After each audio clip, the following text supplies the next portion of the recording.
What's up, everybody? Welcome to another episode of the Bodacious Rant with the ever so awesome Bern and Ryan. Again, I hope everyone's have a great weekend and everybody's living life beautifully. It's been a solid weekend. Bern and I saw Cocaine Bear. Our review is up, so check out that. And again, the more of The Last of Us on HBO. We're now in episode 7, so that means we got 2 more until this first season's already over, and then God knows when we'll get season 2. Probably not for a couple years, unfortunately. Because that's what HBO's been doing with like their big shows. They're waiting. It's funny because it's like back in the day, I remember they did do a season every year, so that was pretty consistent. But I think they not only because of COVID and all this stuff, it's probably better they're taking their time with it just to make sure they keep upping the budget and everything. But I know we bring that up every time we talk about it. It's just a bummer because we're almost done, and I don't want to be done with this show yet. But at the same time, Mando season 3 does come out this week, so you know what? It's not the end of the world. Yeah, sure. We'll have something to distract us. Absolutely, we will. But before we get started with the spoilers, as always, please do not forget to give us a like, ring the bell, and of course subscribe. We always appreciate it. Just want to share the love with you guys. So let's get into the spoilers, shall we? So this episode was literally right after last one, where Joel is stabbed by a baseball bat, or part of it at least, and remind me in the game, Joel and Ellie got held up. She was taking care of him inside of a mall, or it was like in a cabin as well, but she went to a mall to look for supplies and stuff. I'm trying to remember that part of the game. Yeah, so because this episode is very much an adaptation of the Left Behind DLC that we got. In that DLC, currently in the DLC, she's held up inside of a mall with Joel and is looking for things to sort of like stitch him up. But, in the episode, obviously she's at an abandoned home instead. So they removed that, like, sort of aspect of it, and they just kept the flashback mall portion of the game in this episode. So no current day mall, but, the flashback mall we do get to see in this one. Yeah, it kind of goes both ways. Like, it would make sense they would find a mall because they're right by a big college. So, and by most colleges, there's at least like some sort of mall or little shopping kind of area, like the part of the town. But that doesn't matter. True. It's fine that it's in a home. I just want to clarify that because I remember in the game, I'm pretty sure I defended myself in a mall.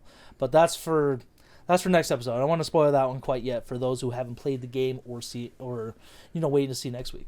But yeah, this is like Bern said. This is after the Left Behind DLC, where you get a glimpse of Ellie long before she started her journey with Joel and Marlene and everything. And the show did another great twist on it, where she's a federal officer, because I don't remember that being in the game at all. It was just kind of like in the moment kind of thing, or was that in the game too? Do you remember, Bern? Well, she is like a ward of the state. Like she was an orphan, so I guess since she is a ward of the state, and the state now is federal, then she was. I don't know if she was like part of Fedra in the game. I don't remember that part too well, but I do know that she was like in the like the cadet school, basically, like how they're like training these kids to be eventual like Fedra officers. So yeah, I think it is pretty accurate to the game, or at least my recollection of it. Yeah, but this one, it's kind of nice to see that Ellie's always had that scrappy attitude. That way, she wasn't like, it's not one of those things where before this happened she was like weak and like pathetic. It's like, no, Ellie's always been kind of a scrappy little lad, where she gets in a fight with that girl Bethany because she fucks with her Walkman, makes a comment on Riley, and gives her 16 stitches. Bethany, yeah, that was some. I'm like, what the hell did you do to that girl? Like, goddamn. And the officer, like, he's kind of part of the system, just telling her, like, listen, you have 2 routes. You either take the keep fucking up, do your shitty job, or you step it up and become like me, be a good officer. Again, just part of just basically like, what part of the system do you want to be in to make your life a little bit better. And it was nice to see her room. That was a bunch of like pop culture stuff. She's reading Savage Starlight. She got the Mortal Kombat 2 poster up, and And I think Storm Reed was a pretty solid cast for this. And it's great because she's on Oh yeah. Euphoria. She's been in Suicide Squad. She was in Invisible Man, the remake with I forgot the girl's name from Mad Men and stuff, and she was in Get Oh Into the right. Greek, but she was in that one too. That was my first experience with her because I only saw Euphoria like early I think last year. her name is like Kate Moss or something like that. Something Moss. It is Kate Moss, yes. You It is got that Kate one. Moss? Okay. No, Elizabeth Moss. There we Yes. go. We we're got on there it. eventually. Yeah, wait, give me your eyes, Bern. Give me your eyes. And the rest of the episode played out pretty much like the DLC. Like Riley's just trying to spend time with her, and it's great because it's, you know, it doesn't have the same emotional love in my opinion that Bill and Frank had, but it was still great. It was kind of like watching like how Bill and Frank is like a classic love story. This one was almost like a teen love story because you definitely get the vibe that Riley is into Ellie, but she's not confident in doing that because they're just really good friends. You know, they're homies at this point. And I thought that was a great way to blossom. And the mall set, that was solid stuff on them. Like we've been praising the scenery and stuff outside, but it's sometimes that when they're inside, especially like Jackson and now this place, it's like, man, this is just phenomenal work. Especially I love the arcade, all the wonders of the mall. I really enjoyed. I thought that was I thought Riley had good taste in that stuff. So they're my sisters in that aspect. I mean, yeah, like that's an interesting call out because I had the same thought about how, you know, the Bill and Frank episode was sort of like a take on like old love, you know, and like older people and them finding love, and this was very much, you know, young love. You know, this is first love almost, basically, where, you know, these two girls are having basically a date or first date like in this mall, which is nice. Like you mentioned, they've been friends for a little while now, but it seems like their feelings for each other are starting to blossom because, I mean, we eventually come to find out that, you know, Riley's giving Ellie this day because she's eventually going to leave. So this is sort of like the last hurrah for the two of them. So I mean, we don't get to know that, and Ellie doesn't get to know that until closer to the end episode.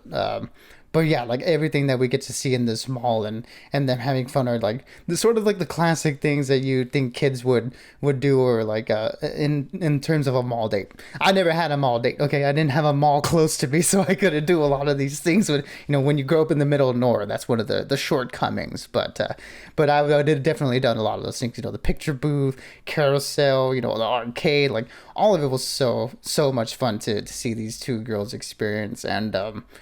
And yeah, dude, this is probably, I don't want to say it's like the most gorgeous looking episode, but it's in the debate for it because, like you mentioned, all the cinematography inside this mall was so fantastic, especially the use of lighting, all the neon lights, the lights from the carousel. It was like lit in almost a naturalistic way where, you know, the everything that was bouncing off the actors were things that were diegetic from inside the scene, and it just looked so gorgeous. It was like, even in this rundown mall, everything looked really, really cool. So I second your opinion on that because, dang, this was a gorgeous looking episode. Like I said, I just had appreciation for the, like, I mean, and I say it was like a teen story because it reminded me very much of like Fast Times at Ridgemont High kind of feel with like being at the mall, because most of that movie was about like, you know, kids growing up in the 80s working at the mall and kind of finding their way through that. That was essentially their way out. I just thought that was great. And again, all the subtle hints Riley's putting out, like when they go to Victoria's Secret, she's like, oh, I imagine you wearing that. And it's like, oh man, I hate to say it, I feel like Ellie's way too badass for that, to be honest. But I was like, you know what? I'm like, I see you, Riley. I see you putting out those feels. You're playing it coy. I respect that. And then like I love that Ellie started having those feelings. Like she didn't think about it, or maybe she wasn't sure until like they had like the picture booth moment and the arcade stuff. Like that's when I know she started catching feelings, especially when she was trying to say like, you know, I better get going. So I thought it was still a great story, and you have some of these two younger actors, both at 19, that, man, they are doing some phenomenal work already, and it's like, can't wait to see them, you know, blossom into more movies and stuff like that, because they both have two now, essentially one shared show, but two each of their own shows, like big shows under their belt: Euphoria, Game of Thrones, and now The Last of Us. And it's awesome so far. I love this episode. Yeah, I mean they were both so great. Just the way that they were acting off of each other. I mean we've seen Bella act across adults for this entire show, with the exception of Sam. But Sam being mute and not being able to talk, having to sign. There wasn't a lot of like give and take in terms of like dialogue and stuff. But with her and Storm Reed, they definitely played off of each other really well, and they sold it really well in their interactions together. And especially the things that Warren said, the little glances that they had, looking at each other when, again, they're trying to feel each other out, wondering if each of the other person feels the same way that they feel about the other. And I think they did a really good job of showing that. And both the actresses did a fantastic job of giving you that feeling, that nervous feeling of being on that first date and not wondering if it's going well or not. Yeah, absolutely. Like I mean, I kind of remember some of my like dates with some of those ladies, and yeah, it's a weird feeling because you don't know how to go about it. Like, am I giving out the right signals, or are they receiving them and sending them back? So they did a great job with that. But I think Do we kiss now? Now? No, we just met. Oh, okay. Like, oh. So later then. So you're telling me there's a chance? Yes. It's like, no, dude, no, you fucked up on that one. But the other thing I really liked with this episode was the dialogue between them. Mostly like how Ellie, she's trying to step it up. She's trying to find her way within the post-apocalyptic like QZ. Riley is now a Firefly, kind of feeling liberated herself and technically terrorist slash anarchist slash freedom fighter. And they both, I like their dialogue off each other, like they're both poking holes in each other's stories. Like, well, you're part of the fascist dickbag group. And it's like, well, you're part of the ones that bomb our storage depots. And she's like, yeah, but there's no people around them. She's like, that's like how she's like, that's propaganda bullshit. We don't hurt anybody. It's like, that's propaganda bullshit. And it's like they're both just poking each other. Like, it's basically that whole thing with this world, like most good stories, that there truly is no good and evil. It's all a point of view. And even in the game, there's a lot of that going on for the most part too. Like, you see like what Fedra's capable of, but then you hear what the Fireflies are capable of. And I don't want to go into too much because, again, for those of you who haven't played the game, you'll find out way more what the Fireflies are about playing it. And it was just great stuff. They were very well said about the points, and especially when she finds like little Riley's little like sleeping spot, essentially her part in that kitchen, and she finds all the pipe bombs. Like, you made these like to kill us, like to kill me, and she's like, I would never let them do that. And Ellie's little retort of like, you wouldn't let them? Like, who the fuck are you to them? Basically saying, you're no better than me. We're both cogs in each machine, so what the fuck are you gonna do?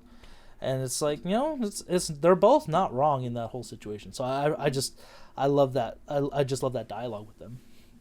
Yeah, I mean the fact that this world is morally gray isn't a new concept. We've gotten that from the first episode, but it's so interesting that in this episode we get to see that from the perspective of kids, like from each side of the coin, basically, and yeah, how each one feels about the particular faction that they've been spending the time with, and how they view the world, and how they sort of justify sort of the things that they're doing, or sort of justify the world that they're growing up into. And I thought that was a very interesting look into the world of The Last of Us with these two girls. And I thought that was really well done. That, just like you mentioned in the dialogue that they had with each other, that's something that they definitely expanded on more here in this episode than in the game itself, in the DLC. Because in that one, it's more of a little more like personal things that they're talking about with each other, less sort of discussion on their views of the world as a whole. So I did like that inclusion in this episode for sure. Yeah, and the rest of it played out again like the DLC, where Ellie gets upset that Riley's leaving, but then they go back. And again, the Halloween store was so much fun, just them kind of dancing on the counter. But I was like, ladies, just because maybe you guys weigh like maybe 100 pounds doesn't mean you should be dancing on glass. You're gonna get cut, or you're gonna break this shit. But that first kiss moment was great, and like, it was just like, this is adorable. But and then I like Riley's little line of like, we're gonna figure this out. It's like, oh my god, ladies, please, you're not old enough to process this yet. But and then of course being in The Last of Us, something whenever there's a good moment, it has to be brought down. And even watching the little aftermath of it, the little like from the creator, like Neil Druckmann was like, of course we give him this moment and we're gonna have to take it down. I was like, you bastards, of course you did. Just with the clicker being in the mall, waking up from their sounds and attacking them both, and it was just like, damn. Ellie's rage was completely valid. I would probably would have done the same thing, or just freaked out where, she thinks their lives are over, but at least Riley had it because she had family and she experienced that loss. She was just kind of like embracing it. And it's like, be thankful that it's you and I together. Like we're gonna spend the last few moments together, and just that's all we can do. And the little line of like, some of us get there faster than others, it's a very bittersweet line, because it's like she's, Ellie's losing the first love of her life, her first big crush, big love, and she's just saying, hey, I'll see you again. It's just, we don't know when, but this is just what we gotta do. Don't quit on each other. Don't let this little petty things get in the way. And it just seemed perfectly back into the present day, where she's just thinking about Joel, where he's telling that part of him just saying like, just leave, go back to Tommy, like just like pushing her away, like physically doing it. Was like, god damn, like he's just ready to die. He feels like he fucked up and he just doesn't want to deal with it anymore. But I like that Ellie was just like, nope, I'm sticking by you. I'm gonna help you get through this. And again, it's just the core element of this show has been love, and that's the best thing, especially with Joel and Ellie, how they're like the hardest motherfuckers in this game, like, and the show. That they're like, no, they're still capable of it, and they still express it by sticking together. So it's not my favorite one. I was just telling you right before this, my favorite love story so far is still Bill and Frank, and I do love the episode with the bloaters and Sam and Henry, but this one is another solid entry in this season. And it was kind of interesting too, where that when they're having that dance like thing in the mall, and then they have their first kiss, and wake up the I think it's like a stalker Stalker. that's it, that wakes up. Also, like, really cool practical effects makeup on that stalker, really dope. But yeah, after they get bit, and they're both sort of like reckoning with the fact that they in that moment they think they're both gonna die. Obviously we know Ellie doesn't, but them coming to terms with it's sort of interesting too, in sort of a parallel to Bill and Frank, where Riley takes sort of the Frank role in sort of accepting like their fate. Like Ellie's like rageful and she's angry, but Riley's just sort of like, she's come to terms with the idea that she's gonna die, and wants to go out on her own terms, in the same way that we saw Frank wanted to do in episode 3. So I thought that was a nice, interesting parallel, and sort of like, the duo, these two relationships that we're seeing, and how they sort of like resemble each other in a way. And I thought that was some really cool like narrative callbacks there with them two. But yeah, I mean, it's typical of The Last of Us to give us a beautiful moment, and to rip it from our hands like in the very next. And this, the fact that we got to see sort of why, or we're a little bit more informed on Ellie's character, and why she seems to be so affected by loss, is because, I mean, we're seeing it for the first time here, her experiencing the first ever loss of someone that she cares about, because her mom and her dad died before she, when she was born, so she didn't really have that attachment to them. But she's developed one here with Riley, and lost her, and sort of, and it's interesting that it kind of informs like her reactions to losses that we've seen in the previous episodes, like when she loses Tess, and then how she sort of screams at Joel when he's dragging her away from her, and how her like sort of reaction when Henry takes his life. It sort of shows that this character, it is, as she mentioned to Sam in that scene together, where her biggest fear is ending up alone. And we got to see how that fear manifested here with her, losing Riley. So I think this episode did a really good job. Yeah, some people might think it's slow, but for the character of Ellie and understanding her and her fears, this was absolutely vital. I mean, so I think that's just a problem with a lot of people digesting content, especially with like heavy shows like this, that it's okay for it to be slow, as long as like The dialogue is good. You know, the people are acting it out very well. So I personally didn't mind it. I think, again, a lot of people, when they think The Last of Us, they think video game, oh, there's got to be a lot of action in it. It's like, that's not the point of the show. So again, I really love the whole seamless nature of it, that, you know, love is timeless, and just spend it with the people you want, and don't waste every second with that person. And just seeing Joel, like he, even though he's hurt and it's not much for him to do because he's just laying down pretending to be in pain, but even Pedro, like the beginning of it and the end of this episode, he's still like kind of had that face of like, you really aren't going to leave me, are you? And she's like, no, like, I'm not. Like, they didn't have to say anything. They did such a great job acting it out. Yeah, and just to have that bookend, and you know, in the beginning of the episode, him pushing her away, then at the end of it, you know, them, you know, interlocking hands, and you know, accepting that they're on this journey together. It's so pivotal, and we see why Ellie would never leave him and why he will never leave her. Yeah, it's like, Joel, did you not learn from the last episode? She ain't going nowhere, dude. You're like, you know, you are like her father right now, and he's kind of accepted like this surrogate daughter in his life, kind of trying to rebuild himself. So I think it's just powerful storytelling at this point.